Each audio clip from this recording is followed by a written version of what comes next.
విశాఖలో డంపింగ్ యార్డుకు స్థానికులు తాళాలు వేశారు. కాంట్రాక్టర్ నిర్లక్ష్యంతో డంపింగ్ యార్డులో చెత్త పేరుకుపోవడంతో దుర్వాసన వస్తుందని స్థానికులు ఆగ్రహం వ్యక్తం చేస్తున్నారు. దుర్వాసనతో ఇళ్లలో ఉండలేకపోతున్నామని స్థానికులు ఆవేదన వ్యక్తం చేస్తున్నారు. ఇక అధికారులు చర్యలు తీసుకునే వరకు కూడా తాళాలు తీసేది లేదని స్థానికులు తేల్చి చెప్పారు.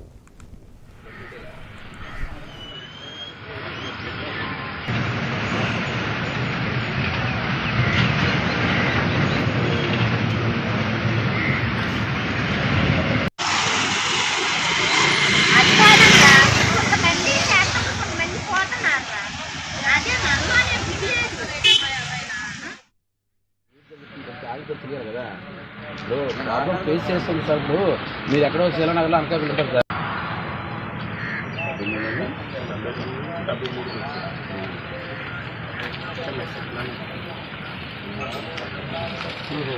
ప్రధానంగా మాకు ఈ డంపింగ్ యార్డ్ ఇక్కడ ఏర్పాటై సుమారు 13 సంవత్సరాల నుంచి ఇక్కడ వస్తుంది.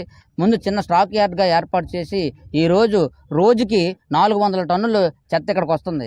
ఇటు లంకిలపాలెం నుంచి, ఇటు మల్కాపురం నుంచి, ఇటు శీలానగర్ నుంచి, అన్ని ఏరియాల నుంచి కూడా ఇక్కడికే చెత్త వచ్చి ఇక్కడ నిల్వ చేసి కనీసం 4-5 రోజులు కాకుండా కనీసం దగ్గర 15-20 రోజుల వరకు కూడా ఇక్కడ చెత్తను కొల్లబెట్టి, ఆ కొల్లబెట్టిన చెత్తని తగ్గిన తర్వాత, అది వెయిట్ తగ్గిన తర్వాత అక్కడ తీసుకొని వెళ్ళడం జరుగుతుంది. ఎందుకంటే తడి చెత్త వస్తుంది, ఆ తడి చెత్త వల్ల వెయిట్ ఎక్కువ పెరిగిపోతుందని చెప్పేసి దాన్ని ఇక్కడ ఆరబెట్టి కొల్లబెట్టి అక్కడ తీసుకొని వెళ్తున్నారు. ఈ కొల్లబెట్టేటప్పుడు పక్కనే ఉన్న రామచంద్ర నగర్ కానీ, స్వతంత్ర నగర్ కానీ, ఎస్టీ కాలనీ కానీ, రిక్షా కాలనీ, నోబస్, ఈ గ్రామాలు ఏవి కూడా నివాసం ఉండలేని పరిస్థితిలో ఉన్నాం. దుర్వాసన విపరీతంగా వచ్చేస్తుంది. శ్వాసకోశ వ్యాధులు, క్యాన్సర్ వ్యాధులు, వీటితో నెలకి కనీసం 2-3 మా కాలనీలో చనిపోవడం కూడా జరుగుతుంది. కాబట్టి ఇప్పటికైనా సరే అధికారులు వెంటనే దీని మీద చర్యలు తీసుకొని డంపింగ్ యార్డ్ ఇక్కడి నుంచి తరలించే వరకు కూడా మా పోరాటం కొనసాగుతుందని చెప్పేసి ఈ సందర్భంగా మేము గత 4 సంవత్సరాల నుంచి ఇక్కడి నుంచి డంపింగ్ యార్డ్ తరలించండి, మేము చాలా ఇబ్బంది పడతామని చెప్పేసి ప్రజలు ఇక్కడ కోరడం, అధికారులు తీసుకొచ్చి అధికారులతో మాట్లాడడం, స్థానిక శాసనసభ్యులు పల్లా శ్రీనివాస్ గారు రావడం జరిగింది.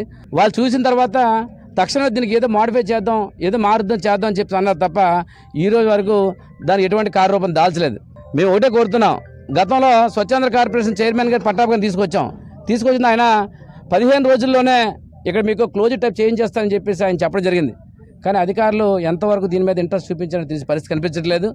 ఏదైనా కూడా ఎట్టి పరిస్థితుల్లో ఇక్కడ డంపింగ్ యార్డ్ని తరలించాలి, లేదనుకుంటే ప్రత్యేక మార్గం ద్వారా ఏం చేస్తారని అధికారులు వివరణ ఇవ్వాలని చెప్పేసి మేము కోరుతున్నాం.